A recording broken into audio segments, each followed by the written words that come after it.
you come from Essex, right? Yeah. What's over there? Where did you live? Where did you live?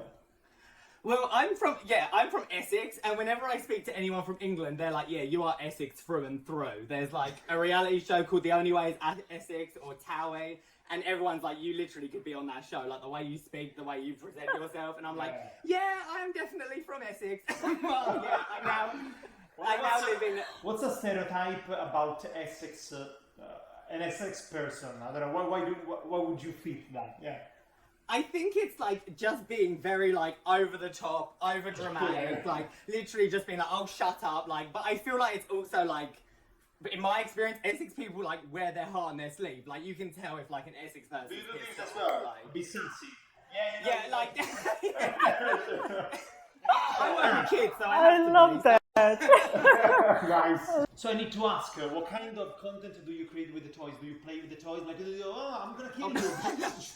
Do you create new stories like? Maybe Ariel is in love with the seagull, which would be my favorite. Or with Peter Pan, so you kind of have a crossover of the two stories. She might love the bird, you know. So it's like those two go for like $150 online. It's insane how much things resell for. So yeah, they're the main thing. I got them in a store where I got like 20% off, and I had like a $50 gift card. So I got them for like $80, but I was like, this is definitely something where I'm like, I can't. Like this is too much. Okay, if you're asking us to buy them, it's a no. I would buy Ariel. Ariel would be fantastic. The one that you showed before is amazing. The money box. Do you have the seagull? Do you have the seagull? That was my favorite character. What, from Little Mermaid? Yeah. Yeah. I think. I have it. Nice. Yeah, I do. Look at this! I love it. They're really nice to look at, but I'm like, I also like, my wife was like, how much have you spent on those? And I'm like, please don't ask me. I don't ask. Yeah. So nothing. I would say nothing, like one I thing. found it on the floor. Yeah. Did you ever got inspired by, because you know, you might get inspired by movies, so did you get inspired by any one of the Disney stories and you changed your life based on a bit of that story? Have you ever killed anyone? I don't know. Oh no. Like I'm trying to think now, that's a hard...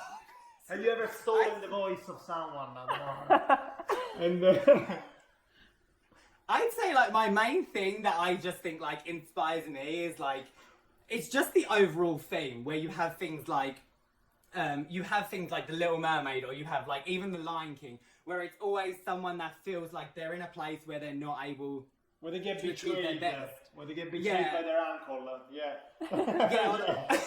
Yeah, or they just feel like this isn't where I belong, and they go somewhere else and they do what they can do there. And for me, I've always just been like, even on like even when I like have low points, and I'm like, I'm not happy with something, I'm always like, well, what can I do to improve my life? You look like Simba. That's where I saw you. And your uncle were with the black hair instead, and green eyes.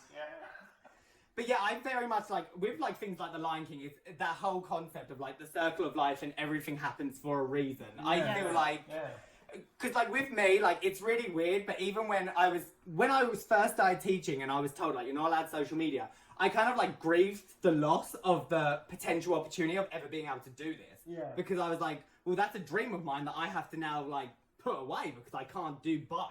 Yeah. And then it just so happens that all of those random decisions I made of like going to a camp in Arizona. You could do just one. You can. You can live on the shoulders of your girlfriend if she's generous enough. And she's watching right now. But yeah, I'm just like, it's very like coincidental because the school that I transferred to that I'm now doing online with, I met with my principal like a month in, and she was like, hey, I wanted to run something past you. And I was like, okay, what is it? Like, is there an issue with my social media? I don't know. And she was like, I've always... and sent back to England. Well, she like turned around to me and she was like, I've always had this dream to create a course in social media and content creation. I've always wanted to do that because so many teenagers say, when you're like, what do you want to do as a career? They're like, I want to be a YouTuber.